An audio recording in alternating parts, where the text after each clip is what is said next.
St. John's Point is a very special place, and I'm sure Dad would believe it to be a wonderful final resting place. The beautiful views and rugged scenery along that coast of Donegal must be etched in his memories, and he would have enjoyed its waters on so many occasions. Even though I, along with Carrie and Alex, will not be there to share the moments in person, we will be there in spirit most definitely. I am sure that you will all find comfort and strength when you are gathered together to perform this special ritual in his honor. I hope that all present, young or old, will think kindly upon the memories they have for him and the various ways in which he touched their lives. He was a great man, and we should all be thankful and grateful for the time we had with him.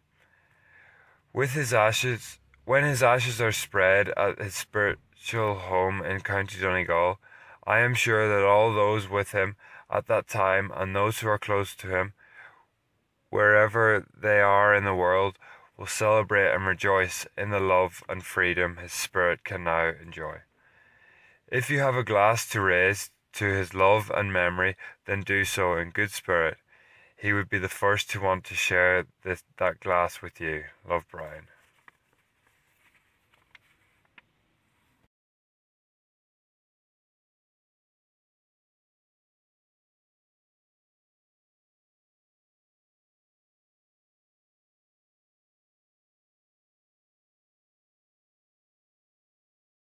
From Joan Horn. Those we love don't pass away. They walk beside us every day. I have some lovely memories of Walter's trip to Sydney, and they are all filled with laughter. One that stands out was during his first trip with Dorothy in 1987. We had a family gathering at Brian and Kerry's house, and at the end of the day, Walter and Bill were sitting at the back of the garden on a bench, chatting away and enjoying an odd sip of whiskey. When the sun went down and we called them in, they wove their way down the path to the door, hanging on to each other and giggling their heads off. Bill said to me later that he wanted to come in much earlier, but didn't want to be rude and leave Walter by himself. It seems that Walter had told Dorothy the same story. Lads will be lads. From Kerry. My introduction to Walter as a disc jockey is one of my fondest memories. There's a moose loose about this house is one that always makes me smile, and I can still hear the tune in my head. How I love to rifle through his 45 collection and have them all lined up to play. Later on, he moved on to Fergal Sharkey and Shakin' Stevens, a great hit with all the family. When Brian and I were living together in Barnet in North London, we would drive up to Luton most Friday nights for the weekend. We often had a Friday night pub crawl in Bedfordshire, close to Luton, with Dorothy and Walter, which was a very special time. We had many laughs and heard stories from the old days in Duncanelly. I loved hearing the stories of their upbringing in Donegal, and then to later visit, on various holidays, the places I had heard of. I can picture you all at one of those spots I would have heard about. Brian often tells people that he had an arranged marriage. I'm not sure if this was down to Caroline and Ian or Walter, as he used to often ask me. Has that son of mine proposed to you yet? I don't know what's wrong with him. I always knew I had the tick of approval. Walter had a great zest for life, worked hard and played hard. If anyone was ever in need, Walter would be the first to lend a helping hand. A very, very generous man. Much loved and greatly missed by all. Message for Grandad. There are not many words I would use to describe my memory of Walter Roddie other than a kind, loving, selfless grandfather and father. I know I wasn't able to spend as much time with him as my other cousins, but I felt truly lucky to be with him in the 3 weeks before his passing. I got to know him on a different level than I ever had before. Although the sadness of his passing is in my mind, the joy and happiness he brought me, and I'm sure the whole family, is what I will always remember. A time of happiness that comes to mind is when I think back to 2005, when he and Delia visited us in Australia. We were down the south coast and Grandad, Dad and myself went to play golf at a nearby course. As a little treat for me, I suspect, we hired a cart. From time to time throughout the day, I was permitted to drive. However, at the time of the incident, a rather enthusiastic Walter Roddie was at the wheel. I had just taken my shot on the fairway, and I made my way back to the cart to move on. As I got to the halfway mark of getting on the cart, Grandad was off and running. I was thrown to the floor. Grandad stopped and waited for me to get up and walk to the cart again and said, "Hurry up and get in. We don't have all day." All I could do was laugh. I love you, Grandad, and words cannot express how much I miss you. You will forever be in my thoughts and memories.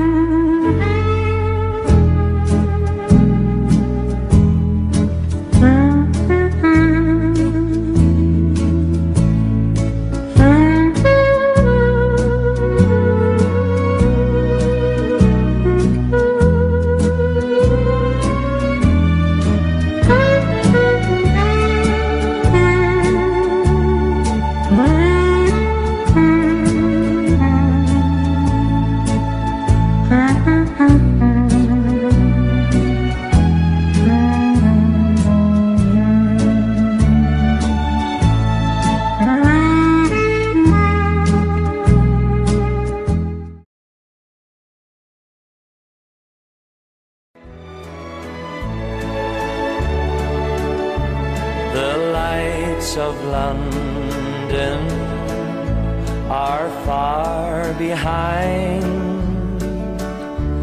The thoughts of homeland are crowding my mind. Familiar places come into view. I see my home now, soon I'll see you. We'll talk to the old folk, they're getting on. Treat them to late nights, sing a few songs. We'll talk of the neighbors and life in the town. There's so much to tell them, the days fly around. This is my homeland, the place I was born in. No matter where I go, it's in my soul. My feet may wander 1,000 places, but my heart will lead me back home to my Donegal.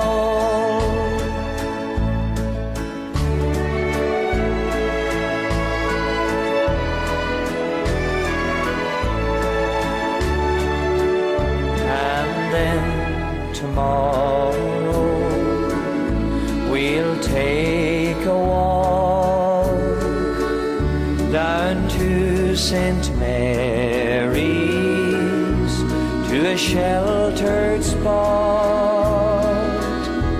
We'll kneel and pray there for the ones who have gone, and hope that they're proud of their wandering son. This is my homeland, the place I was born in. No matter where I go, it's in my soul. My feet may wander 1,000 places, but my heart will lead me back home to my Donegal. This is my homeland, the place I was born in. No matter where I go, it's in my soul. My feet may wander 1,000 places,